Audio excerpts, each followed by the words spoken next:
그러면 하나님의 말씀을 보도록 하겠습니다.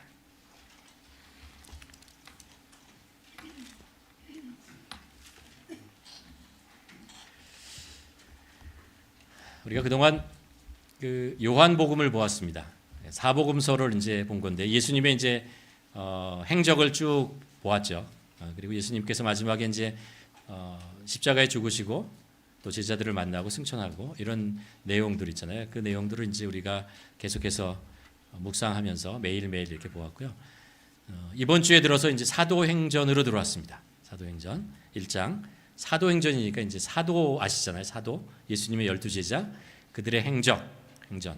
그들이 어떻게 살았는지, 어떻게 복음의 증인들이 되었는지 그런 것들을 이제 기록하는 내용이 사도행전에 나옵니다. 그 첫 번째 1장 1절에서 5절 말씀을 저와 함께 한 절씩 교독하도록 하겠습니다. 데오빌로여, 내가 먼저 쓴 글에서는 무릇 예수께서 행하시며 가르치시기를 시작하신부터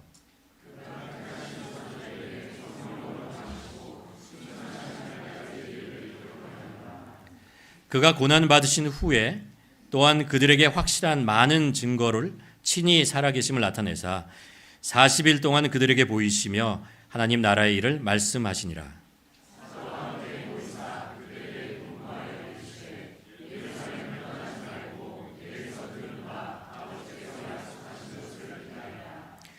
약속은 함께 읽도록 하겠습니다. 요한은 물로 세례를 베풀었으나 너희는 몇 날 못 되어 성령으로 세례를 받으리라 하셨느니라. 아멘. 매일 저희가 이제 묵상을 올해 들어서 하고 있는데 묵상 본문의 내용은 이제 여기 있습니다. 여기 보시면은 어느 부분을 묵상해야 되는 것 나와 있고요. 아니면 묵상집을 구입하시면 또 할 수 있고 또 저희 교회 유튜브에 가면 매일 교육자들이 돌아가면서 매일 아침에 새벽 5시에 올리거든요. 보시면 이제 거기에 나온 내용으로 여러분이 또 묵상에 참여할 수 있습니다. 제가 해보니까 한 번 해가지고 머리에 잘 안 남고요. 이렇게 한 2번은 이제 본문을 이렇게 읽고 또 묵상하고 또 본문을 읽고 묵상하는 이런 시간을 가지면 하루 종일 그 말씀 속에서 살 수 있을 것 같습니다. 오늘 말씀을 여러분과 함께 나누려고 하는데 이 말씀이 신약 성경에 보면요. 예수님의 제자들이 있잖아요. 예수님께서 이제 제자들을 선택하십니다. 그렇죠? 선택하시고 예수님과 함께 한동안의 시간을 보내죠. 한 3년 정도, 3년 반 정도의 시간을 보냈는데 그러면서 제자들이 조금씩 변해가는 것을 봐요. 근데 예수님께서 제자들을 선택할 때 그들이 사실은 그렇게 뛰어난 사람들은 아니었잖아요. 그냥 평범한 사람이었고 오히려 예루살렘에서 보면 평범한 사람인 정도가 아니고 갈릴리에 있는 좀 사람들로부터 이게 도외시되는 소외된 곳에 있는 사람들을 예수님께서 선택하셨어요. 그리고 예수님을 만나고 이제 생활을 하는데 조금씩 변해가죠. 변해가긴 하는데 그렇게 많이 안 변하더라고요. 사람이 그렇게 많이 변하지 않고 오히려 변하는 것 같다가 다시 뒷걸음질 치고 무엇인가 말씀대로 살려고 하는데 힘들고 뭐 이런 이야기들이 이제 성경에 계속 나옵니다. 근데 가만히 이제 신약 성경과 사도행전을 보면 두 가지 사건을 겪으면서 그들이 진짜 변하는 걸 볼 수 있어요.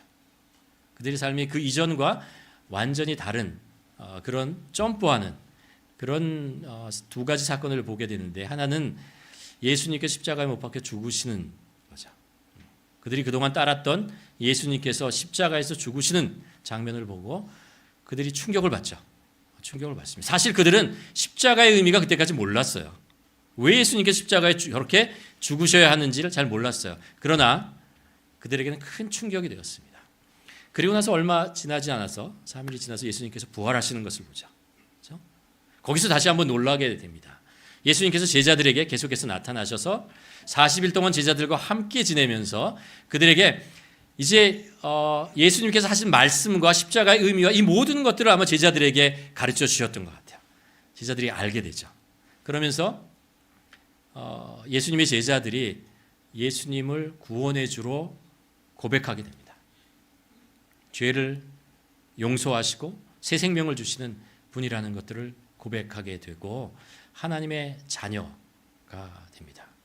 그것이 제자들이 이제 경험했던 큰 사건이 하나고, 두 번째 사건이 있어요. 두 번째 사건은 이제 사도행전을 시작하면서 1장, 2장에서 나오는 성령 강림이라고 하는 것입니다. 예수님께서 말씀하신 것처럼 이제 예수님께서 떠나시면 아버지께 구하해서 보혜사 성령을 너희에게 보내주시라 하는 사건을 그들이 이제 경험하게 됩니다. 그게 이제 사도행전 2장의 사건이고, 제자들이 그 사건을 통해서 굉장히 많이 변해요. 그러니까 생각해 보세요. 성령이라고 하는 것은 예수 그리스도의 영입니다. 제자들은 어떻게 생각했냐면 성령이 오시는 것은 예수님께서 다시 자신들에게 오는 것이라고 믿었어요.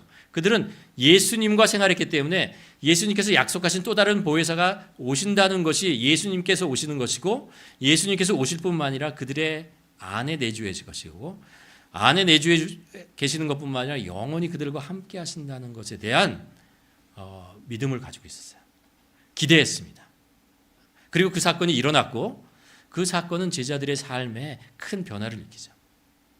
왜냐하면 그 제자들이 예수님을 부활하신 것을 보았지만 그들에게는 아직도 두려움과 걱정과 근심과 이런 것들이 있었거든요. 또 질문이, 아니 예수님 하나님의 자녀가 되었지만 내가 어떻게 이 신앙을 지키며 살아갈 것이냐라는 것에 대한 그런 걱정, 이런 것이 있었거든요. 근데 성령님이 그들에게 오면서 그런 걱정들이 사라지게 됩니다.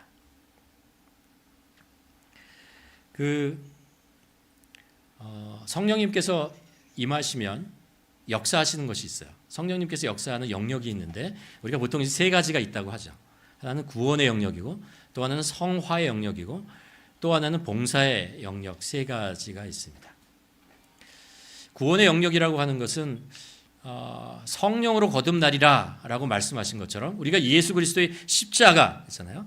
그 진리의 말씀을 듣고 이제 마음 문을 열고 예수 그리스도를 믿고 영접하고 거듭나는 이 상황 속에서, 이 변화 속에서 성령님께서 역사하신다는 거예요.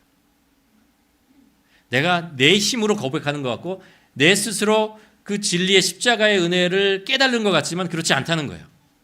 성령님께서 각 사람들의 마음을 열어주시고 진리를 깨닫게 하시기 때문에, 그렇기 때문에 십자가의 진리, 예수님께서 왜 십자가에 죽으시고 하나님이신 예수님께서 왜 이 땅에 오셨는가, 이런 것들에 대한 것들을 깨닫게 되고 알게 되는 것, 그것은 이제 성령님께서 하시는 것이죠.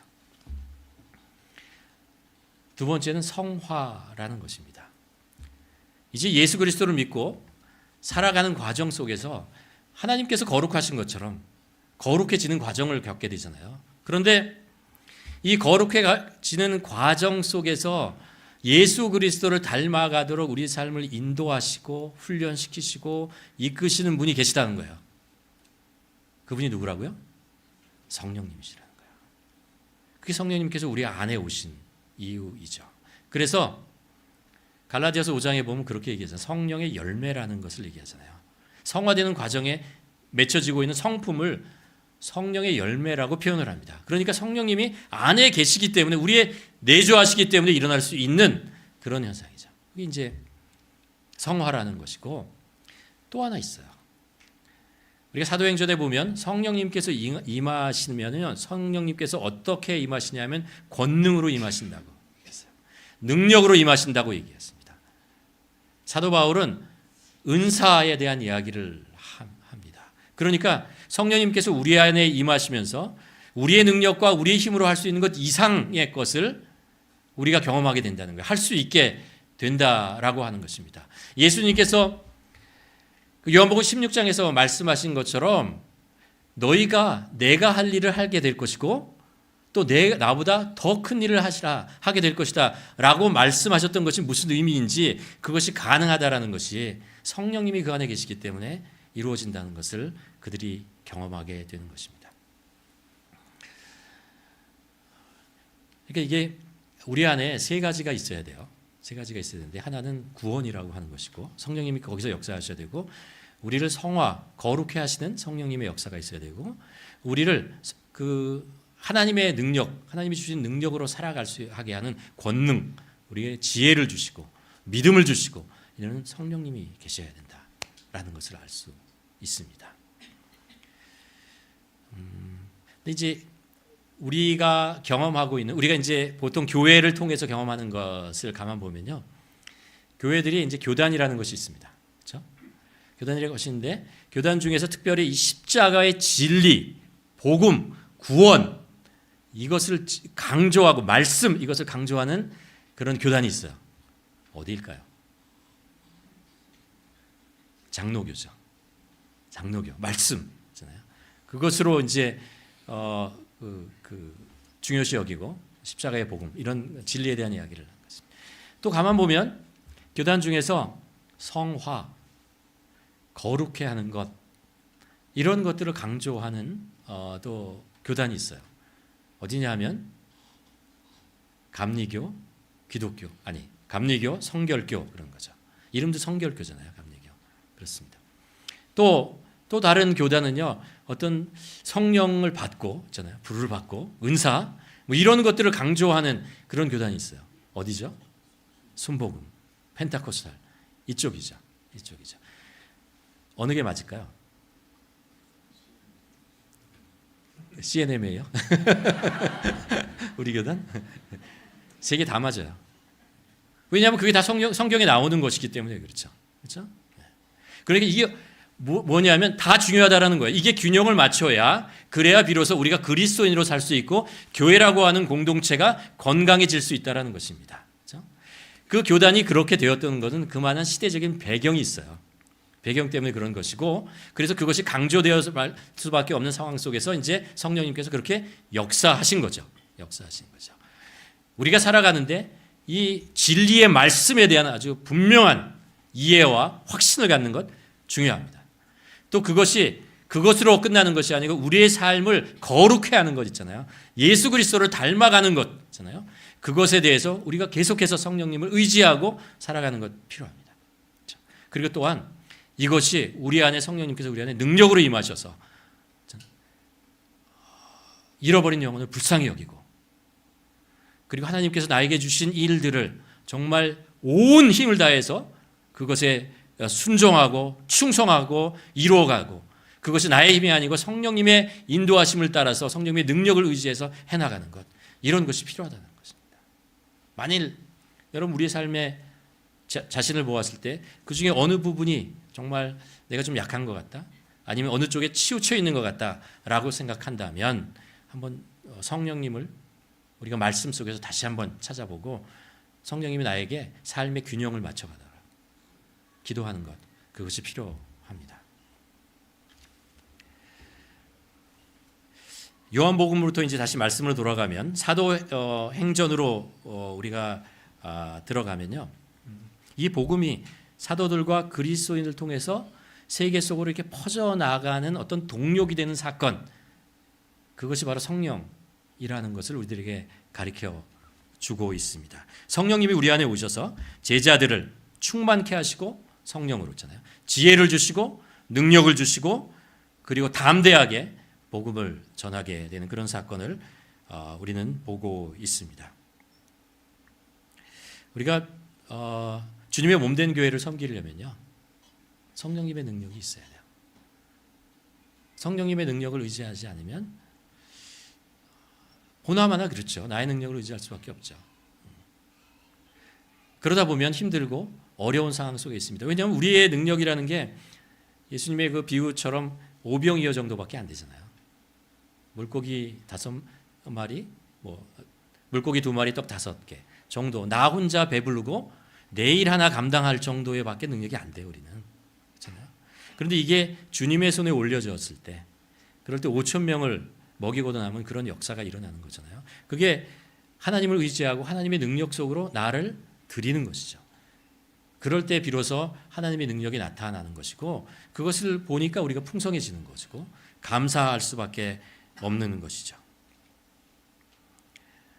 예수님께서, 성령님께서 우리 안에 임하시는 사건은요, 여러분, 그분이 우리의 주인 되는 사건입니다.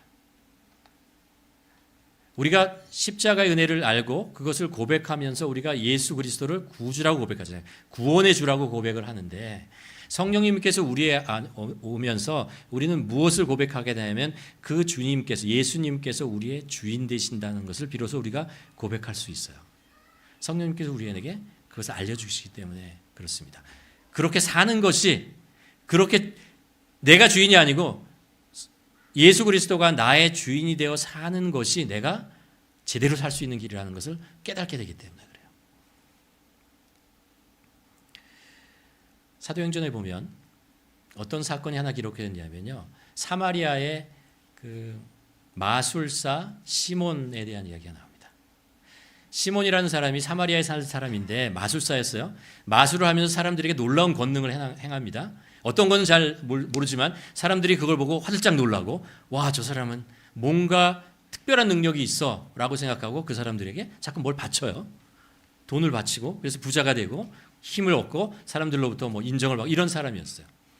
그러다가 어느 날 빌립이 그 동네를 지나가다가 사마리아에서 복음을 전해요.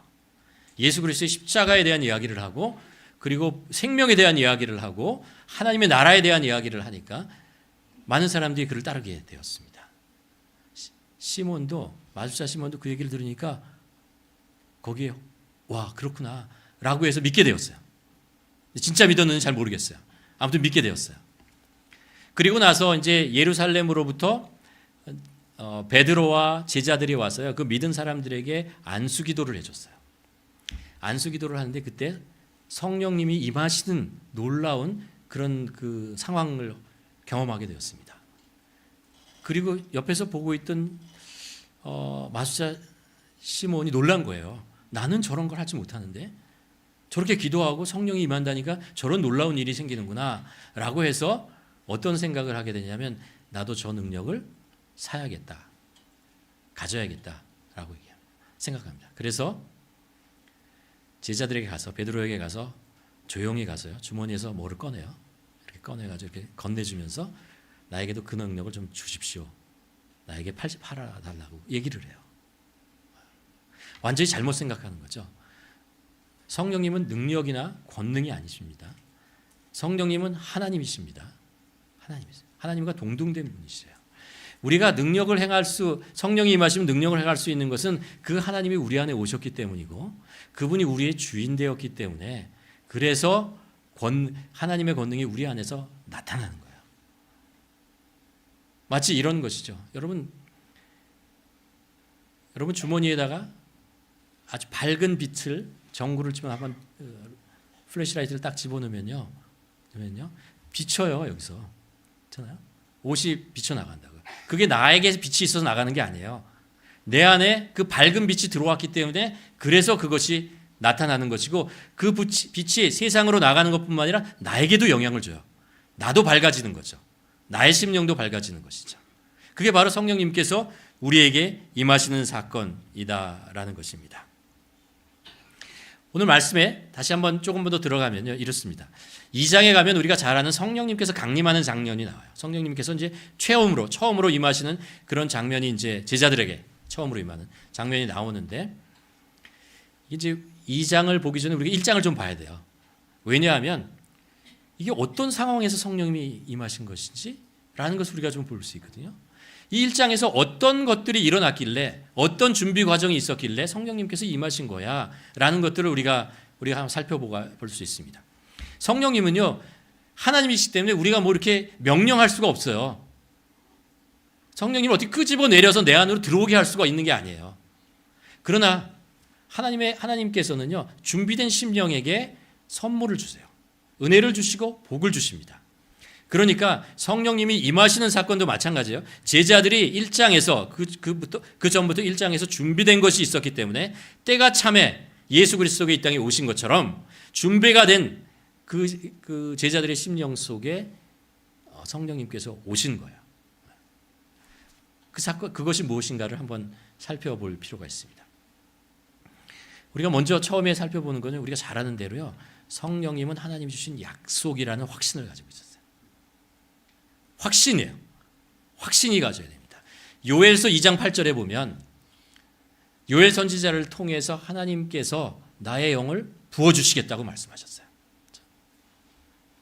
그리고 요한복음 14장에 가면 예수님께서 내가 너희에게 또 다른 보혜사를 너희에게 보내주리라 라고 약속하셨어요. 누가복음 24장 마지막에 가서도 동일하게 보내주시겠다라는 이야기를 했어요. 제자들이 이거를 믿었어요. 온다. 성령님께서 다시 오신다. 라는 것에 대한 확신을 가지고 있었습니다. 하나님의 약속에 대한 확신을 가진 것입니다. 여러분, 하나님의 약속은 우리 삶의, 우리 인생의 여정의 이정표와 같은 것입니다. 우리가 이 세상을 뭘 보고 살겠어요? 여러분, 인생이라는 것은 한 번도 가보지 않은 길을 가는 거잖아요. 누구도 살아본 길을 가는 사람은 없어요. 그렇죠? 그런데 내가 지금 가는 길이 맞는 거야? 이 길로 가야 돼? 말아야 돼? 라는 것에 대한 우리가 질문을 늘 가지고 있잖아요. 내가 성공하고 잘 나갈 때도 내가 정말 제대로 가는 거야? 내가 실패하고 어려울 때도 내가 제대로 가는 거야? 라는 질문을 할 수밖에 없어요. 하나님께서는 우리들에게 약속이라는 걸 주십니다. 왜요? 우리 삶의 이정표가 되게 하기 위해서 그래요. 아브라함의 삶을 보면 하나님께서 계속해서 이정표를 주세요. 계속해서 약속을 주시고 필요할 때마다 나타나서 한마디씩 툭 던지십니다. 그리고 그것을 아브라함은 그걸 붙잡아요. 이게 내가 사는 길이 맞구나. 이 길로 가야 되겠구나 라고 그 길로 나아가요. 믿음이 흔들릴 때, 어려울 때 하나님께서 말씀하시면 그 길을 따라가는 거죠. 제자들이 흔들렸어요. 예수님이 떠나가셨거든요. 이제 어떻게 살아야 될지 모를 때 그들의 신앙과 우리의 삶을 붙잡았던 게 뭐냐면요, 성령님께서 너에게 오신다. 내 약속이다. 너희가 붙잡아라 라고 말씀하고 있는 것이죠. 우리 마음속에 영적인 것에 그리고 하나님의 말씀에 대한 어떤 관심이 생길 때 있잖아요. 성령님께서 하시는 것입니다. 그리고 그분의 말씀에 귀가 이렇게 조금씩 열리고 그래? 그렇구나 라고 그 말씀에 반응하게 되는 것 성령님께서 하시는 거예요. 그 말씀 속에 내가 의인이 아니고 의인과는 거리가 먼 죄인이구나 라는 것을 깨닫게 되는 것 성령님께서 하시는 거예요. 예수님께서 십자가에 못 박혀 죽으시고 그리고 살리신 것이 나 때문이구나, 나로구나 라는 것을 심중으로부터 깨닫게 되는 것 성령님께서 하시는 거예요. 이 십자가 희생이라는 것이 나를 사랑하신 하나님의 마음이구나 라는 것들을 생각나게 깨닫게 되는 것 성령님께서 하시는 거예요. 그런 마음이 내 안에 든다면, 그런 여정이 내 안에서 일어나고 있다면 여러분 한번 고백할 필요가 있습니다. 어떤 고백이냐 하면 이런 거죠. 저를 구원하소서. 저를 구원하여 주시옵소서. 저는 구원받아야 마땅한 사람입니다. 라는 고백을 하는 거죠. 심중에서 한번 고백해 보시기 바랍니다. 그러면 하나님께서는 더 이상 어떤 조건도 원하지 않으십니다. 그리고 말씀하십니다. 너는 나의 구원받은 자녀다 라고 말씀하세요. 구원받은 자녀다. 이렇게 고백하는 사람에게 하나님께서 그리스도의 영을 보내주시는 거예요. 내가 너와 영원히 함께 하시라는 약속을 지키고 나가시는 것입니다. 두 번째로 제자들의 마음속에 준비되는 것이 뭐냐면요, 성령님을 간절히 구했어요. 간절히 구했어요. 하나님께서, 예수 그리스도께서 말씀하시는 거죠. 성령님을 구하라 라고, 간절히 구하라 라고 합니다. 하나님은 은혜를, 하나님의 복을 우리들에게 언제든지 주실 수 있어요. 그러나 하나님은 준비된 그릇에, 마음의 그릇에게 주세요. 왜냐하면 가치를 모르면 주어도 필요가 없으니까. 또 하나님은요, 성령을 얻기 위해서 값을 치르라고 말씀하시지 않으세요. 그러나 간절히 구하라 라고 말씀하신다. 누가복음 11장에 보면 예수님께서 이런 말씀을 하십니다. 구하라, 그러면 너희에게 주실 것이요. 찾으라, 그러면 찾아낼 것이요. 문을 두드리라, 그러면 열릴 것이다 라고 말씀하죠. 그러면서 바로 이어서 예수님께서 이런 비유를 말씀하시는데 뭐냐 하면요, 아들이 아버지에게 떡을 구하는데 아버지가, 사랑하는 아버지가 어떻게 아들에게 뱀을 주겠느냐. 아무리 악한 아버지라도 자기 자식에게는 좋은 것을 주려고 하지 않느냐라는 것이죠. 그러면서 말씀하시기를 하물며 너희 하늘 아버지께서 구하는 자에게 성령을 주시지 않겠느냐라고. 우리가 많은 것들을 구하잖아요. 사실 우리에게 많은 것이 필요하잖아요. 세상을 살아가는데 그 구해야 되는데 그 중에서 정말 우리가 빼놓지 말고 반드시 구해야 되는 것이 하나 있는데 그것이 뭐냐 하면 성령을 구하라는 거예요. 성령을 간절히 구하면 사랑하는 아버지 하나님께서 왜 안 주시겠냐는 거예요. 반드시 주시죠. 그러나 그것을 가벼운 마음이 아니고요, 간절히 구하는 것입니다. 두드리고 찾고 구하라 라고 말씀하시죠. 그러면 하나님께서 그 성령을 사랑하는 자식에게, 자녀에게 주시겠다라고 말씀하고 계시는 것입니다. 그리고 성령이며 저에게 이게 필요해요 라고 얘기하는 그런 성령님이 아니고요, 성령님 저에게 오시옵소서, 그래서 나의 주인 되어 주시옵소서. 왜 성령님이 필요합니까? 왜 성령님께, 성령님 하나님이세요. 나보다 훨씬 더 능력이 뛰어나신 분이고 나보다 또 훨씬 큰 권한을 가지고 계신 분이에요. 그러니까 성령님이 나에게 오시면 나는 주인 될 수가 없어요. 주인 되면 안 돼요. 그렇잖아요. 나보다 훨씬 권력과 나보다 훨씬 권위를 가지고 있는 사람이 온다면 그분이 당연히 이 자리를 차지해야 되고 이 자리에 계셔야 하는 것입니다. 그렇죠. 그러니까 성령님을 구하는데 그분이 나의 하인 되기 위해서 구하는 분이 아니에요. 내가 시큰 일을 하기 위해서 오시는 분이 아니라는 거예요. 내가 원하는 것을 나 대신 해주기 위해서 오시는 분이 아니라는 거예요. 성령님을 우리를 구하는 이유는 성령님이 우리의 주인 되어지길 바라기 때문에 우리가 구하는 거죠.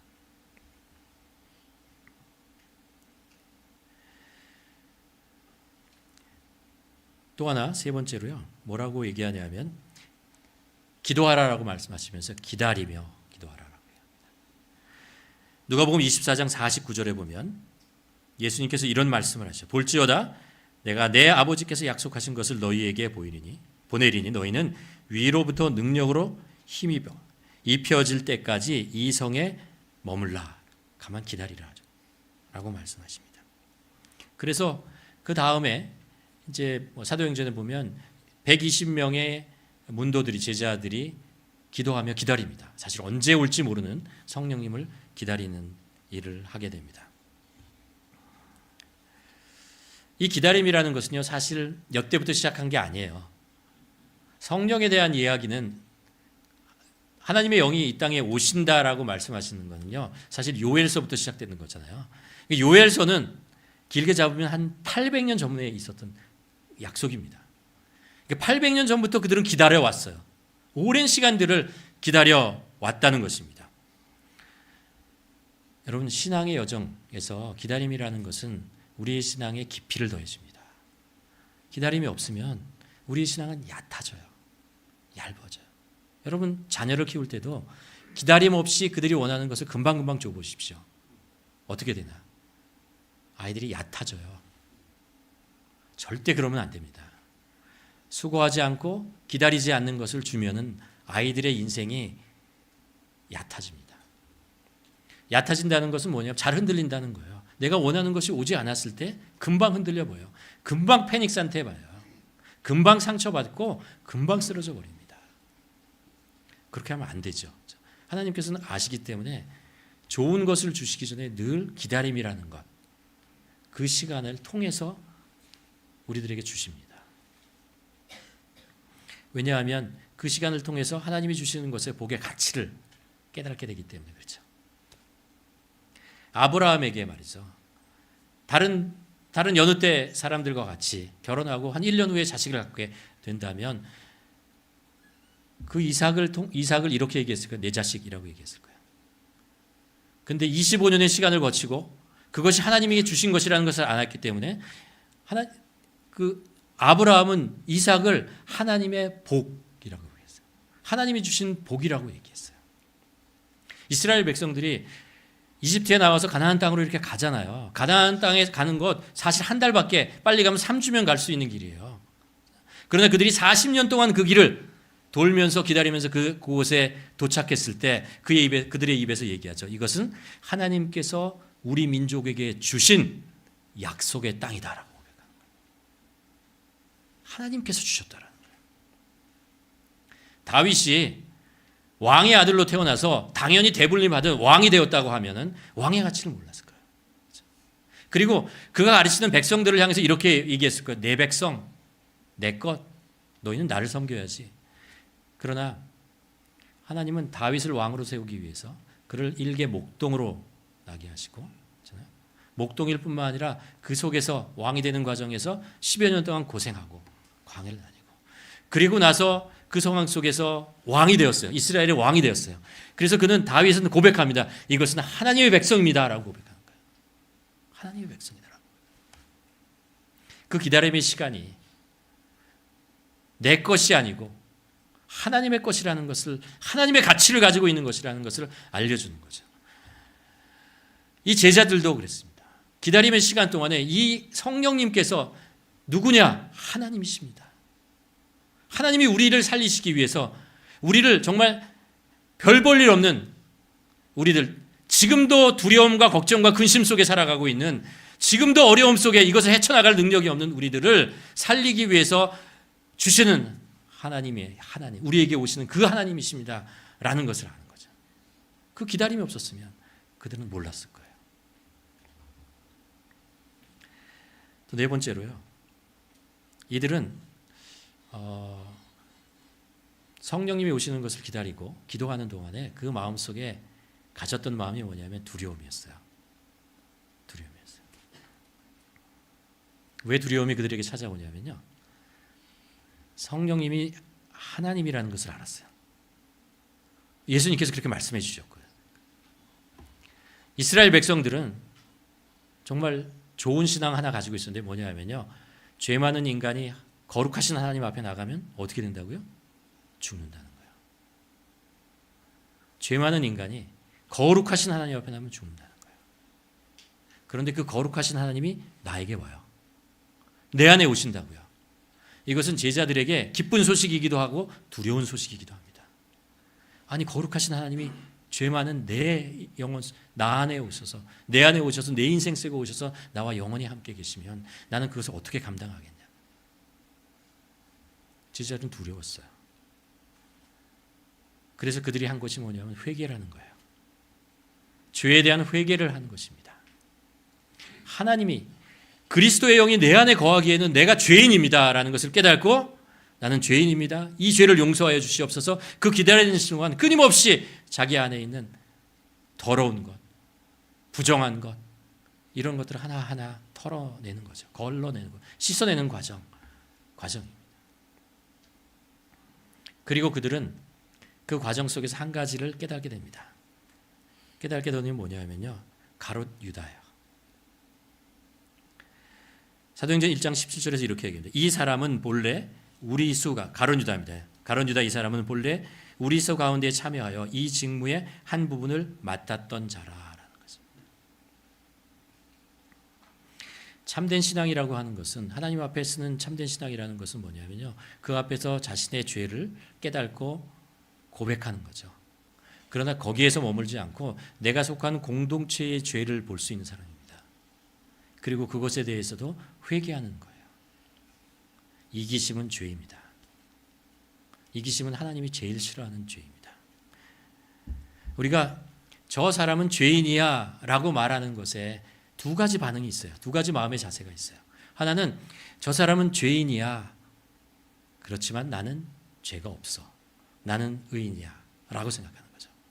그 사람은 자신의 죄를 보지 못하기 때문에 회개하지 않을 것이고 용서받지 못해요. 또 다른 사람이 있어요. 저 사람은 죄인이야 라는 것을 보고 나도 그러네, 나도 죄인이네, 내 마음에도 저러네 라는 것을 깨닫고 자신의 죄를 보고 회개하는 거죠. 통회하고 회개하고 용서를 받는 사람입니다. 성경에 보면 믿음의 선조들이요 그랬어요. 우리가 성경에서 보았지만 다니엘이요 70년에 예레미야의 그 70년의 이스라엘 백성들이 이제 바벨론으로부터 돌아가는 그런 하나님의 약속이 있구나라는 것을 깨닫게 되죠. 그리고 나서 어떻게 하죠? 회개해요. 어떤 회개를 하니까 자신의 회개뿐만 아니라 우리 민족에 대한 회개를 합니다. 우리가 하나님 앞에 지은 죄가 이렇게 많은데 저희가 어떻게 다시 거룩한 성으로 돌아가겠습니까? 라고 얘기합니다. 용서하여 주시옵소서 라고 다니엘이 무릎 꿇고 기도를 해요. 그래서 자신의 죄뿐만 아니라 우리 가정의 죄, 우리 공동체의 죄, 우리 민족의 죄 이런 것을 놓고 이제 기도하게 되는 거죠. 거룩한 하나님의 영이 임한다는 것은요.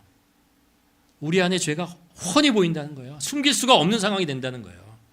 그리고 그것을 회개하지 않으면 심판을 받는다는 거예요. 회개하면 다 용서해 주세요. 다 용서해 주세요. 제자들은 거룩한 하나님께서 그리스도 영이 자신에게 온다는 것을 알고 오신다는 것을 알고 기도했어요. 그리고 자신의 모습을 보고 두려워했어요. 그리고 회개했어요. 그리고 용서를 받았어요. 이게 바로 준비되는 과정이죠.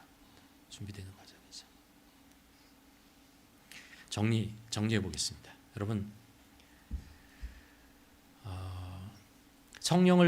성령이 우리에게 임하시려면요, 우리가 몇 가지 중요한 기본적인 것들이 우리 신앙의 준비가 되었다는 것을 압니다. 첫 번째는 이게 약속이라는 거예요. 하나님의 약속이기 때문에 우리가 확신을 가져야 됩니다. 저분은 나보다 더 인품도 좋고 그러니까 성령이 임하고 나는 안 될 거야 이렇게 생각하면 안 돼요. 다 오십니다. 누구에게나 다 옵니다. 다 오십니다. 베드로에게도 왔고 요한에게도 왔고 삭개오에게도 왔고 다 왔어요. 다 오십니다. 확신을 가져야 돼요. 마음속에 간절히 사모하며 기도해야 됩니다. 성령님이 오시기를. 기도하면서 두 가지 결단을 해야 돼요. 하나는 뭐냐면요, 죄에 대한 얘기를. 내 안에 있는 더러운 죄를 볼 수 있어야 되고 용서해야 돼요. 용서를 구해야 됩니다. 용서해 주십니다. 또 하나는 하나님을 바라보면서 주님은 나의 주인이십니다. 나에게 오시되 주인으로 오시옵소서 라고 고백을 해야 됩니다. 주인으로 오시옵소서. 내 삶의 전체를 통치하고 내 삶의 전체를 인도하고 이끄시는 그런 주인으로 임하여 주시옵소서, 그런 고백을 해야 됩니다. 그게 우리가 준비되는 거예요. 준비되는 거죠. 마지막으로 한 가지 더 얘기하면요, 성령님께서 왜 우리에게 오십니까? 목적이 무엇입니까?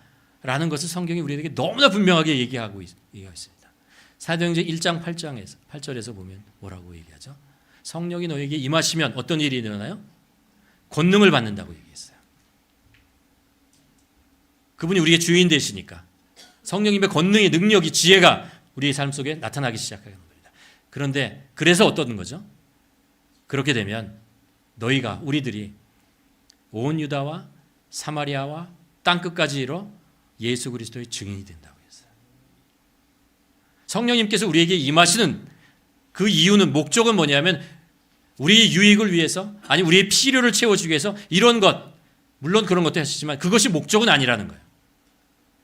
성령님께서 우리에게 임하시는 목적은 뭐냐면 우리가 예수 그리스도를 자랑하는, 기뻐하는 증인이 되게 하기 위해서라는 거죠. 성령님이 우리에게 오시면 우리는 정말 기쁨으로 하나님을 찬양할 수 있어요. 성령님이 우리 안에 임하시면 우리가 세상 속에서도 하나님을 자랑할 수 있어요. 우리가 삶의 현장 속에서, 가정에서, 환경에 관계없이 그분이 내 삶에 오셨다라는 것으로 인해 우리는 기뻐하고 감사할 수 있다는 거예요. 그뿐만 아니라 우리는 감사해서 끝나는 것이 아니고 그 예수 그리스도를 주위에 있는 사람들에게 삶을 통해서, 말로 통해서 전할 수 있다는 거예요. 그렇잖아요. 내 증인이 되리라라고 말씀하셨어요. 내 증인이 되라라고 말씀하지 않으셨어요? 그렇죠? 성령님이 우리 안에 오시면 우리를 그렇게 당연하게 만들어 가신다는 거예요. 내가 노력하고 애써가지고 증인이 돼야지, 증인 안 되면 어떻게 하지, 이런 얘기가 아니고 우리가 주인 성령님을 우리의 주인으로 모시고 성령님의 인도하심을 살다 보면 우리는 증인이 어느 날 내가 증인이 되어 있다는 거예요. 내가 예수 그리스도를 자랑하고 예수 그리스도를 기뻐하고 예수 그리스도의 찬양이 입에 나오는 것이죠. 예수 그리스도의 성품이 나의 말과 행동에서 조금씩 열매 맺어가는 것이죠. 여러분, 우리의 삶 속에 성령님께서 함께 하신다는 것을 믿으시기를 바랍니다. 이것은 처음 성령을 받는 분뿐 아니고요, 성령 충만에도 똑같은 이야기입니다. 여러분, 성령이, 내가 요즘 신앙이 좀 더 다운되어 있는 것 같고 성령이 내 안에서 이렇게 충만하지 않은 것 같다면 이 말씀을 가만히 보십시오. 성령이 우리 안에 계신 것은 하나님의 약속입니다. 떠나가지 않으세요. 성령으로 다시 충만하게 되기를 기도하시길 바랍니다. 기도할 때 간절하게 기도하시길 바랍니다. 그냥 기도하시는 것이 아니고요, 내 안에 있는 죄를 한번 보십시오. 그리고 용서를 구하십시오. 그리고 용서함을 받으십시오. 그리고 고백하십시오. 나의 주인 되어 주시옵소서. 성령님이 나에게 주인 되어 주셔야 됩니다. 주인으로 임하여 주시옵소서 라고 간절히 빚고, 주님이 저를 그래서 예수 그리스도를 자랑하고 증거하는 자로 살게 하여 주시옵소서. 여러분, 우리의 말에는 권능이 있습니다. 권능이 있어요. 우리가 악한 말을 하면 악한 사람이 됩니다.